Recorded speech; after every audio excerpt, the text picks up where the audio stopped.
Olá, alunos. Sou o professor Hélio e vou acompanhá-los no estudo da disciplina de Conhecimentos Básicos de Aeronaves, conhecida como CBA. CBA é uma das disciplinas do bloco 4, o bloco Conhecimentos Gerais de Aeronaves, junto com navegação aérea, meteorologia. São disciplinas que vão ajudar o comissário a falar a mesma língua ali do comandante. O comissário é a interface entre o piloto, o copiloto e os passageiros, que são os nossos clientes, né? Então, às vezes o passageiro quer uma informação mais detalhada, alguma coisa, o comissário tem que saber entender esse linguajar. E no caso de CBA, nós vamos falar de partes da aeronave, partes que vocês vão estudar em outras disciplinas, como emergências a bordo, sobrevivência, né, disciplinas que o instrutor vai falar de uma determinada parte da aeronave, por onde é que se sai da aeronave num caso de emergência, bordo de ataque, bordo de fuga, extradorso da asa, tal equipamento fica na empenagem, e é necessário que o comissário conheça essas partes aí para poder exercer bem a sua atividade. Então, o nosso objetivo aqui com esta primeira aula de CBA é conhecer a definição de aeronave segundo o Código Brasileiro de Aeronáutica, por coincidência a mesma sigla, né, CBA, e as partes de um avião de forma a melhor compreender as disciplinas necessárias ao seu bom desempenho como tripulante. Tá? O conteúdo de CBA, o conteúdo completo que vocês têm disponível aí no material didático, ele compreende aeronaves, componentes das aeronaves, né, comandos de voo, aerodinâmica, geometria da asa, forças atuantes no avião em voo, principais manobras de voo, teoria de voo em alta velocidade.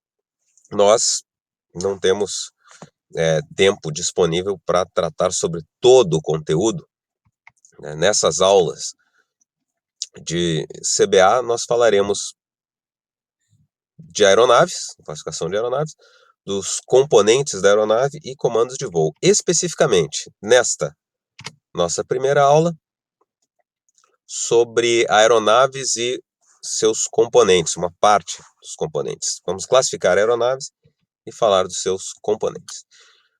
O que é uma aeronave, então? Segundo o Código Brasileiro de Aeronáutica, no seu artigo 106, o código que está em vigor ainda, mas que está sendo reformulado para incluir novos aparatos aí que foram sendo desenvolvidos com a nossa tecnologia, mas segundo o que está vigente agora e muito provavelmente o que vai estar nas provas, nas avaliações da ANAC de vocês, a aeronave é todo aparelho manobrável em voo que possa sustentar-se e circular no espaço aéreo mediante reações aerodinâmicas, apto a transportar pessoas ou coisas.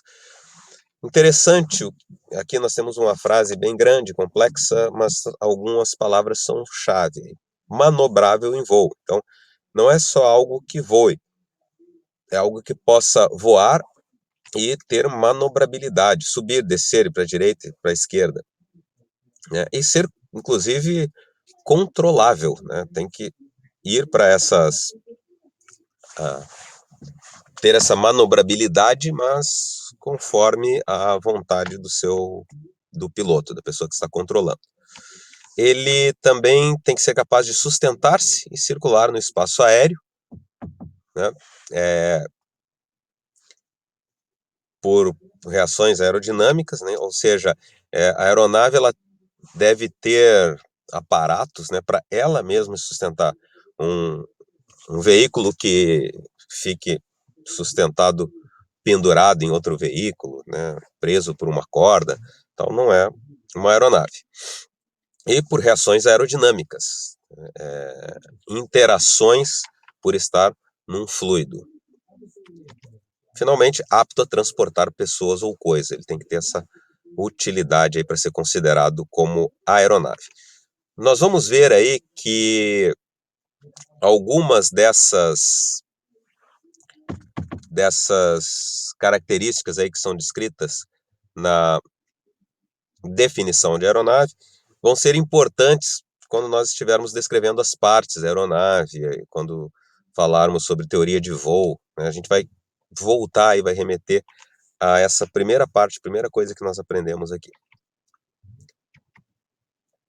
Vou colocar umas fotos com alguns exemplos de aeronaves e objetos voadores que não são aeronaves para vocês identificarem, né? Aqui nós temos um Airbus, né? Um avião a jato quadrimotor, que é uma aeronave, né? É manobrável, é controlável, transporta pessoas ou coisas por reações aerodinâmicas, né? Então, preenche todos aqueles requisitos.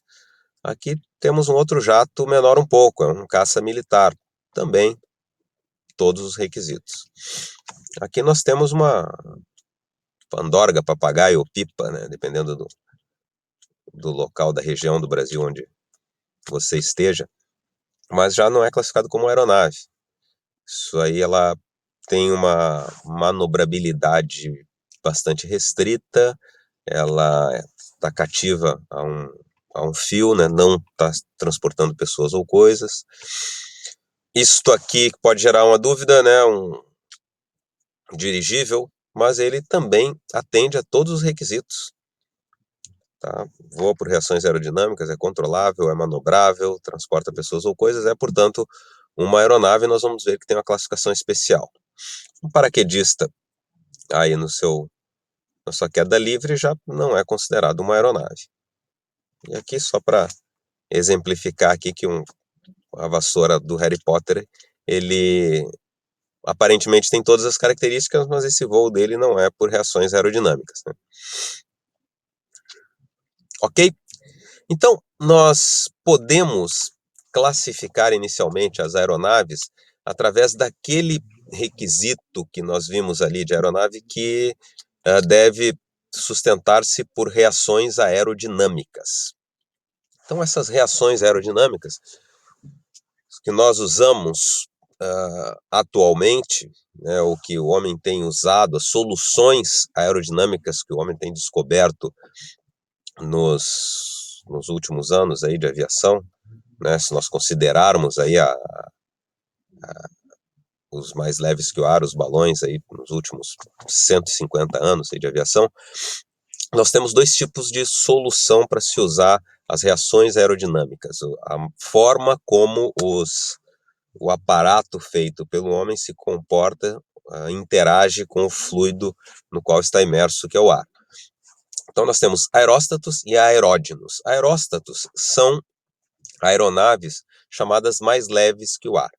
Elas se sustentam baseadas no princípio de Arquimedes, que é o princípio de Arquimedes.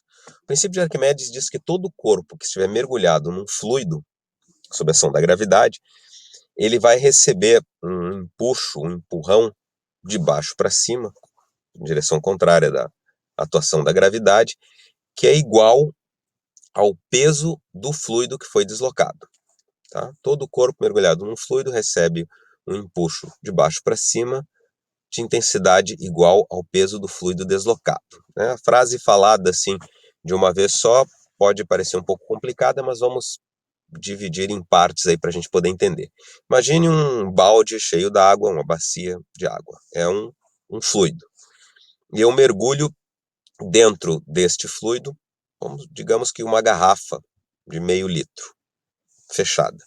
Eu mergulho essa garrafa de meio litro dentro do balde d'água. O volume de meio litro dessa garrafa vai deslocar meio litro d'água, que pesa aproximadamente meio quilo. Se o conjunto, garrafa, rolha e o que tiver dentro dela, pesar menos que meio quilo, a força do empuxo vai fazer com que essa garrafa flutue. Se pesar mais que 1 quilo, por exemplo, a garrafa cheia de areia, a força de meio quilo não vai ser suficiente para contrapor aquele 1 quilo ou 2 quilos que a garrafa pesa e ela afunda. Tá? O princípio de Arquimedes, então, fala, se a gente puder resumir aí, que alguma coisa mais leve do que o fluido estiver mergulhada num fluido, né, do qual ela seja mais leve, essa coisa vai flutuar, vai boiar. Se eu colocar uma garrafa plástica cheia de ar fechada num balde d'água, ela boia. Se eu colocar uma garrafa de vidro cheia de areia num balde d'água, ele afunda.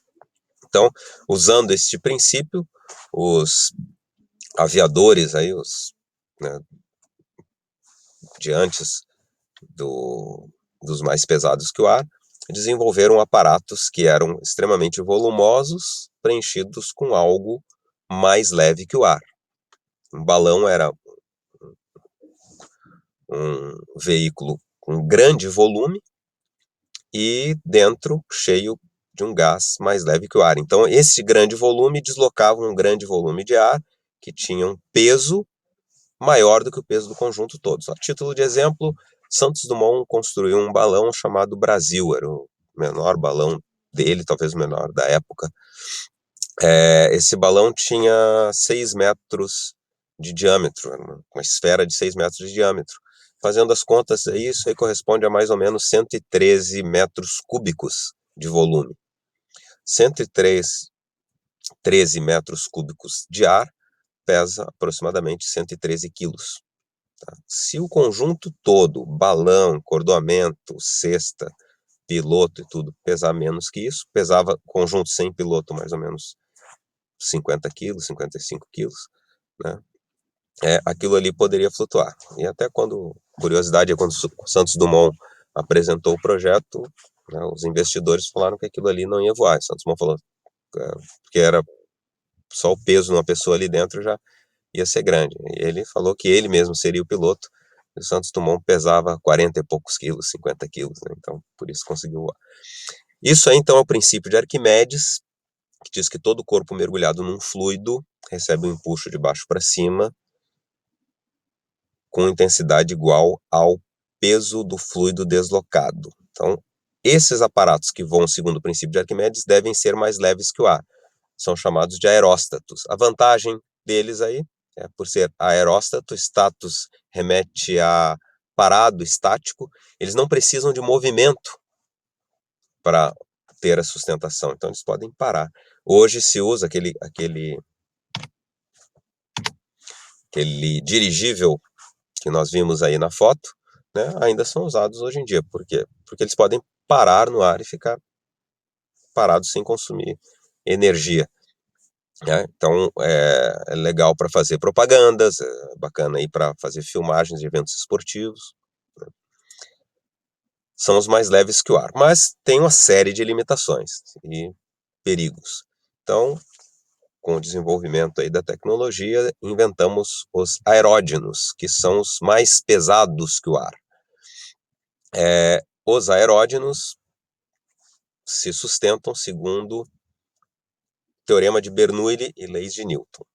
Lei de Newton, primeiramente, é mais fácil de entender que quando esse aparato se choca com o ar, devido à sua velocidade, se choca com o ar se choca contra ele, se desloca, causando uma ação que provoca uma reação que ajuda a sustentar esta aeronave. Mas o principal é o efeito Bernoulli.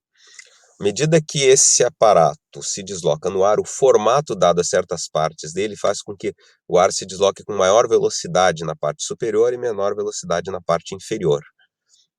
O teorema de Bernoulli diz que quando o ar ou qualquer fluido se desloca com maior velocidade, ele perde em pressão estática. Na natureza nada se cria, nada se ganha. Então, se eu ganhar velocidade, eu tenho que perder alguma coisa, né? Um avião em grande altitude, se ele de repente começar a descer, ele ganha velocidade perdendo altitude, trocando energia. Nos fluidos acontece mais ou menos assim, o fluido em deslocamento, se em determinado setor aí do deslocamento ele ganhar velocidade, é porque ele está perdendo pressão estática. Se ele perder velocidade, ele ganha pressão estática. E isso é provocado na asa da aeronave. Curvatura maior em cima, sem curvatura embaixo. O ar é obrigado a se deslocar com maior velocidade pela parte de cima. Se deslocando com maior velocidade, ele perde pressão estática. A pressão estática na parte de baixo permanece alta. Essa diferença de pressão numa grande superfície que é a asa gera sustentação suficiente para erguer uma aeronave aí de toneladas de peso. Tá? Então lembrem-se que os aeróstatos são os mais leves que o ar e a sua sustentação é obtida por reações aerodinâmicas explicadas pelo princípio de Arquimedes. Os aeródinos são aeronaves mais pesadas que o ar, cuja sustentação é explicada pelo teorema de Bernoulli, que diz que um fluido em maior velocidade tem menor pressão estática do que o fluido em menor velocidade, e o aerofólio, a asa da aeronave, é desenhada para que ele tenha maior velocidade na parte superior e menor velocidade na parte inferior. Ok?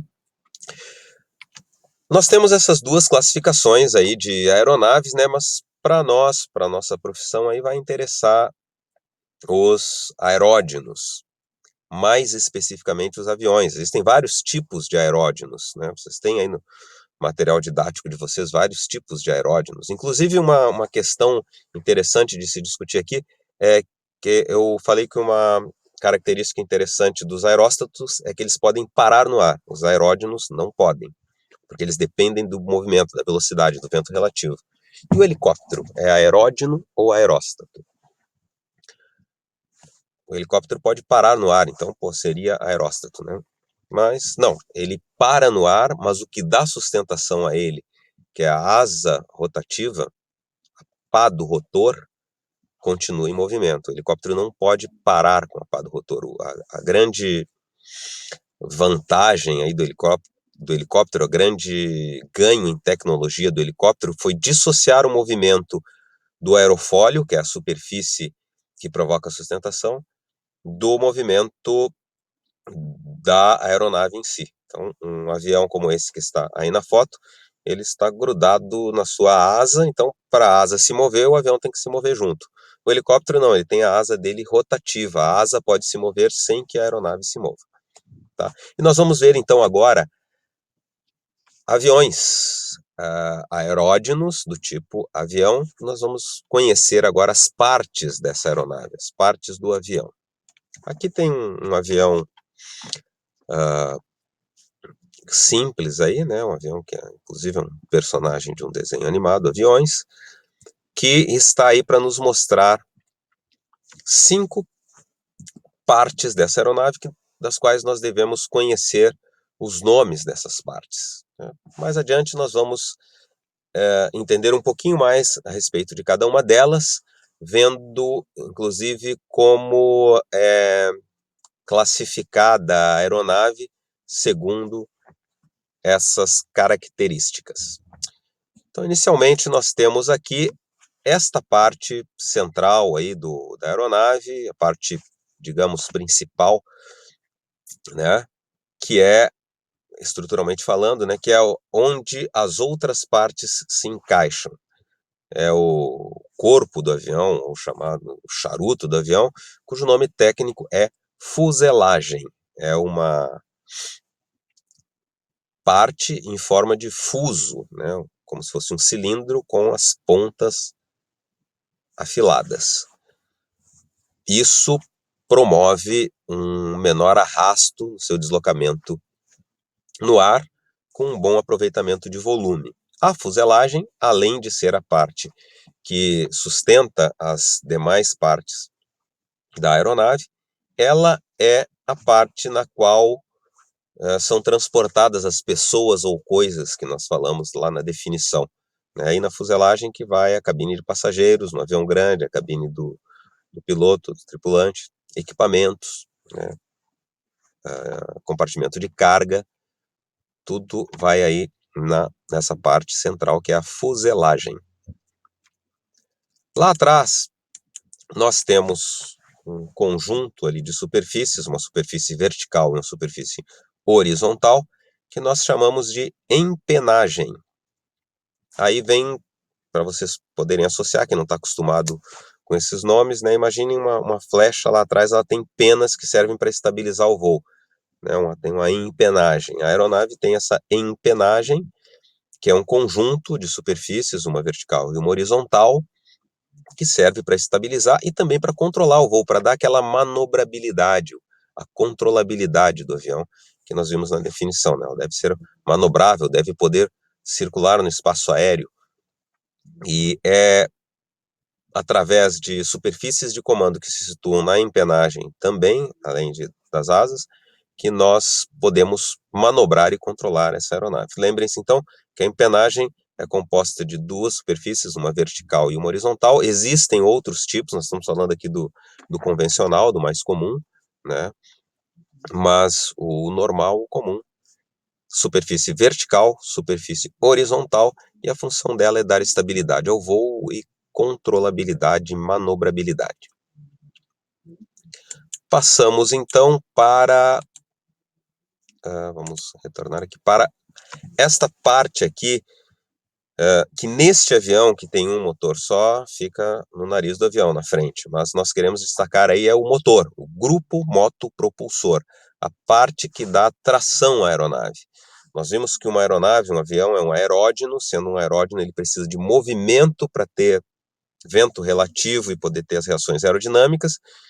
Porém, quando um objeto se desloca dentro de um fluido, ele sofre resistência ao avanço por esse fluido. Então, para manter esse movimento, é necessário que tenha uma força, chamada de tração, constantemente puxando essa aeronave, e essa força é produzida pelo grupo motopropulsor. Aeronaves a hélice possuem um grupo motopropulsor formado por hélice e motor.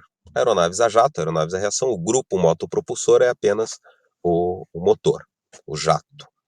Nós vamos ver as classificações da aeronave segundo o tipo de motor que nós vamos ver lá na frente. Por hora, é interessante saber que o motor da aeronave, ou o conjunto motor e hélice de aeronaves com motor convencional, é chamado de grupo motopropulsor. Neste caso aqui está na fuselagem, porque tem um motor só, mas se nós tivermos uma aeronave com um número par de motores, normalmente eles são colocados nas asas, né, e o nariz do avião, essa parte da frente da fuselagem, fica sem nada, só tem função aerodinâmica.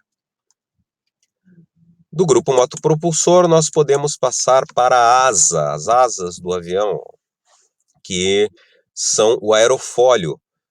São aquela superfície projetada para ter as reações aerodinâmicas. A aeronave se sustenta e circula no espaço aéreo por reações aerodinâmicas que são provocadas por uma superfície especialmente desenhada para aproveitar o teorema de Bernoulli. Ela tem um desenho que tem uma curvatura maior na parte de cima, uma parte reta, uma curvatura menos acentuada na parte de baixo, de forma que quando o vento relativo passa por essa superfície chamada aerofólio, aqui a asa tem outros aerofólios, né? Aerofólio é toda superfície que, ao se deslocar no ar, produz uma reação útil ao voo. A pá da hélice é um aerofólio, as superfícies horizontal e vertical lá da empenagem também são aerofólios. A asa é o principal aerofólio de uma aeronave, e é ela que vai produzir as reações aerodinâmicas que vão nos dar a sustentação. A aeronave, para voar, né, que é o nosso objetivo, aí ela tem que produzir uma força que se opõe ao peso. O peso nos mantém presos aí à superfície da Terra. Se nós quisermos nos libertar aí dessa força e subir, nós temos que colocar uma outra força que se oponha. Essa outra força é chamada sustentação, e no caso da aeronave, de asa fixa, o avião, essa sustentação é produzida por um aerofólio chamado asa. E finalmente nós temos o trem de pouso, que é um conjunto de rodas colocadas aí na aeronave para permitir o suporte da aeronave no chão. Quando ela estiver no chão, ela pode se sustentar nesse trem de pouso, no chão ou na água. Depois, quando nós estudarmos trem de pouso, nós vamos ver que existem trens de pousos especiais, não precisa ser só no chão. Permite a manobrabilidade no solo, para a aeronave sair do hangar e ir até a pista de decolagem, né, ela precisa se deslocar e precisa ser manobrável através do trem de pouso, e também para suportar o impacto do pouso, por isso que o nome dela é trem de pouso. Nós vamos ver que os trens de pouso, como eles têm a sua funcionalidade associada à operação da aeronave. No solo, em voo, ele praticamente não tem utilidade. Então, ele só vai causar arrasto. Algumas aeronaves têm a possibilidade de recolher esse trem de pouso para que se reduza o arrasto e melhore a performance da aeronave. Também será visto tudo isso. Ok, pessoal? Nós vimos aí, então, conceito de aeronave, segundo o Código Brasileiro de Aeronáutica, vimos que tem algumas palavras-chave associadas a esse conceito. Depois nós vimos os principais componentes da aeronave: fuselagem, empenagem, grupo motopropulsor, asa e trem de pouso. Com isso, vocês conhecem agora a definição de aeronave segundo o CBA, conhecem as partes do avião e dessa maneira vão poder compreender melhor algumas das próximas disciplinas que vão aprender aí, que são necessárias ao seu bom desempenho como tripulante. Muito obrigado aí pela atenção, até a próxima, bons estudos.